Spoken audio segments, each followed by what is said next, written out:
Hello nerds. A couple days ago you guys asked me to do a practice question that showed how to find the equation of a logarithm from its graph, and I only had time to do that with period 1, and even then I don't think it went very well. So this is the video that you guys asked for me explaining how to do it.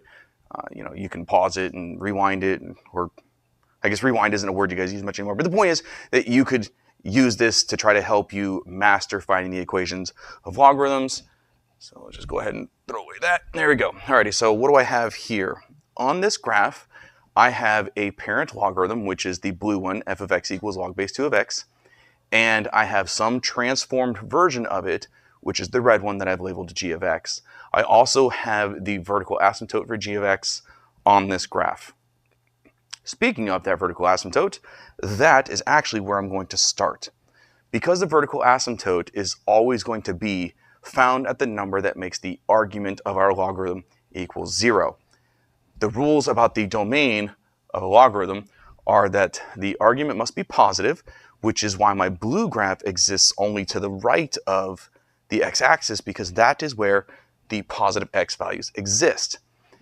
Well, my vertical asymptote for the blue one, in order to land on that green dotted line, would have to move backwards 1, 2, 3 units. So 3 units to the left. The transformation for 3 units to the left is replacing our x with an x plus 3. Remember, horizontal, inside, opposite. So I want to write this in red. That way it looks like the g of x one. So this is what I would have so far. G of x equals log base 2 of x plus 3. How do I know it's base 2? Well, because I haven't taught you how to find bases of logarithms. So if I ask you to find the equation of one, either it'll be multiple choice and all the options will have the same base, or it'll be shown using the parent logarithm's base. So I know it's log base 2 of x plus 3 of some sort. Now when I say of some sort, what do I mean? I mean there could be a number here, and there could be a number here. And we need to track those down. Finding k will be the next easiest thing to do. Figuring out the shift up and down. We've already figured out the shift left and right. The blue one had to shift left 3 units to get to where that red one is. So let's figure out the up-down shift. So what we're going to do is we're going to look at the pretty point for our parent function that is closest to its vertical asymptote. Its vertical asymptote would be here. Of course, I don't have it on there because I didn't want you to get it confused with the one that goes with the red one. That first pretty point closest to the asymptote is the one that we're going to track for our up-down shifting. I mean, technically we already tracked it for its left-right shifting, because if you look on the red one, the one that's closest to the vertical asymptote is here.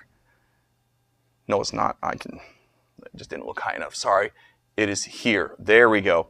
And you can see if you go from the blue dot left 1, 2, 3, we're there as well. So I already knew the left 3. I've got that part handled.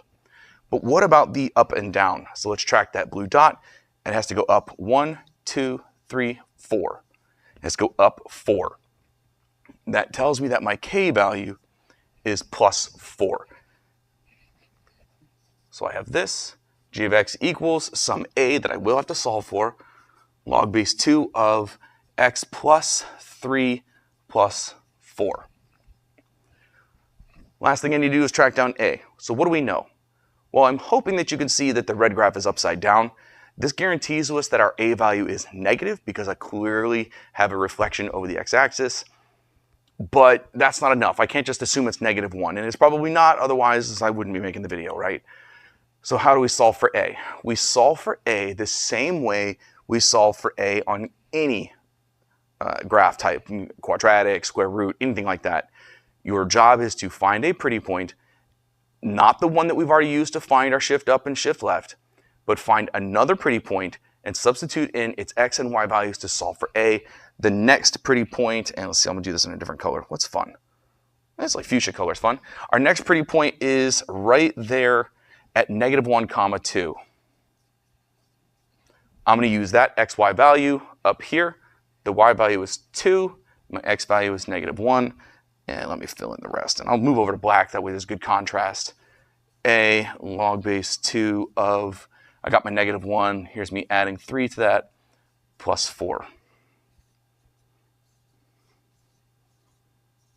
-1 plus 3 is 2.